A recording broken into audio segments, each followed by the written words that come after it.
guess we'll just starting with Marv with where he is in his development and what you've been able to see over these first 12 games or 13 games and what he might be able to still do these last four before this rookie season. Yeah, I think the big focus for Marv is just continuing to get better, improve every week. I think he's a guy that's had a ton of spotlight on him his entire life for obvious reasons. But at the end of the day, he's still a rookie, and there's still going to be things that along the way that he has to learn and get accustomed to. But he's handling all that with grace. He's doing a great job. He's a really good kid. He works really hard. He's continuing to put good things on tape every week. And the thing that's hard, and I tell these guys about the receiver room, is you're judged and perceived based on like others' opinion of success, which is most of the time statistical, and that's the nature of our position. But as long as you turn on the tape and there's a product that you're proud of, people see. Like when people see and they know they have to match up with you and defend you, and you're launching off the ball and you're making contested plays, like, and you're doing your job. That's what success is on tape. You just alluded to it, but what are some of those things you're seeing that maybe not everybody's seeing when they're just judging statistics? What is he doing well? I think he's doing a great job of his play speed versus man, like getting on edges, going fast, being decisive in the top of routes. He's such a talented kid, and when he's going up against lesser competition, prior to getting to the NFL, like he could have a little more sweetness off the line or be a little smoother in routes, and then you're playing against these better guys. You got to be a little bit more decisive, go faster with certain things. I think he's done a great job buying in and doing that from week to week. Does he need to get bigger? What's that? Does he need to get bigger? Bigger? I don't think so. Like, he's one of the things that makes Marv great is he's a big guy that has a lot of fluid movement ability that a smaller receiver would have. So, I think, like any of our guys, there's times where it's like, hey, be more physical at the top of this route with this guy because he's going to try to be physical with you. But I don't think that's like something specific to him. I think, he's 210, whatever right now, 6'3", like, he's a physical guy, and when we need him to be physical, he can be physical. He's caught about a little over half of the targets thrown his way. Mm-hmm. Are you good with that number? Would you like to have seen it a little bit higher, or is that kind of where it should be? Yeah, anytime you miss a pass, I'm pissed off that we missed the pass. For whatever reason. Obviously you'd always want it to be higher.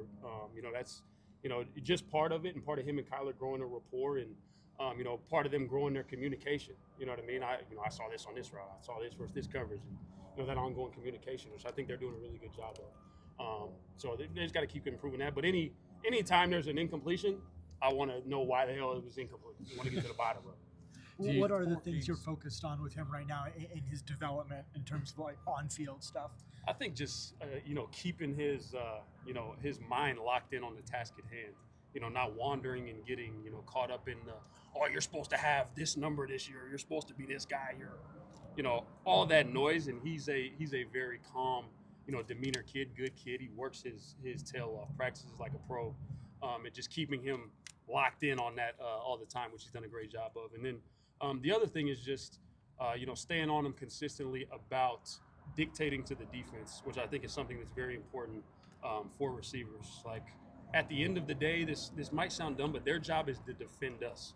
So you should be dictating every route to them, not reacting to like, oh, this guy's playing me firm, so I'm gonna creep off here, or like, no, like he got to defend you. So go with speed, go with juice, be decisive at the top of routes, and put some fear in his heart. And that's another thing and I do that with like all rookies, because there's an adjustment period in the passing game to get into the pro game, because windows close up so much faster. Guys are better coverage guys, so they're tighter to you. There's a ton of little things that guys can improve on. How do you find the balance of, like, there are times obviously when you want to be reading a defense as a receiver and finding those weak spots, but then also doing what you're saying and not playing too much based off what the defenders are doing? I think a big part of that is the scheme we're playing against, how much zone coverage versus man coverage they play, how aggressive the corners are. So if we're playing against a firm press corner, we're not wasting any time on any routes with him. That guy's going to be tight to us. We're getting on edges. We're going fast. We're playing a soft motor corner, as we call it. Hey, there's times to mix a little sweetness in there. We call it a 1.5-step release, and which Marv does a great job of naturally. He's got a lot of natural finesse in his game, kind of like a basketball player on a crossover. So we'll mix that in if we're playing that type of corner. If we're playing more zone defenses, you got a little bit more time. You got to be able to field more windows. If we're playing a team that's going to match us up in man, we got to go fast, be decisive, and dictate to them. You mentioned how he's handled the outside pressure, the expectations. Yeah.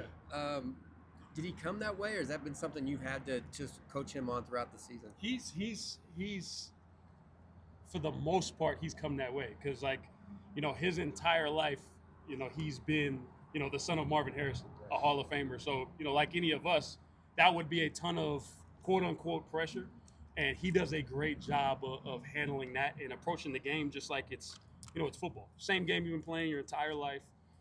If you keep your process the same, none of the external has a chance to get its way into your brain. And I would say he's done a great job of that. I just check in with him to confirm more so today. Like, just keep working on the things that you can control and within your grasp, and everything's going to be all right. Do you see defenses paying a lot of extra attention to him? Yeah, I think it depends on the week. Sometimes you definitely notice, hey, they're kicking coverage to him. They've got two guys to him. You get down in the red area, they might pay a little bit more attention to him. Third down, they might roll a little bit to him different. Might have a guy matching him. That varies week to week. It depends on the scheme and the confidence they have. But we've got plans in place, every week to, if they're rolling coverage to them, all right, this is where we need to get to. Or this guy's got to have a big day if they're following them with this. But there definitely, to answer your question, there's definitely been some of that this year that we've seen. And we kind of expected it coming in.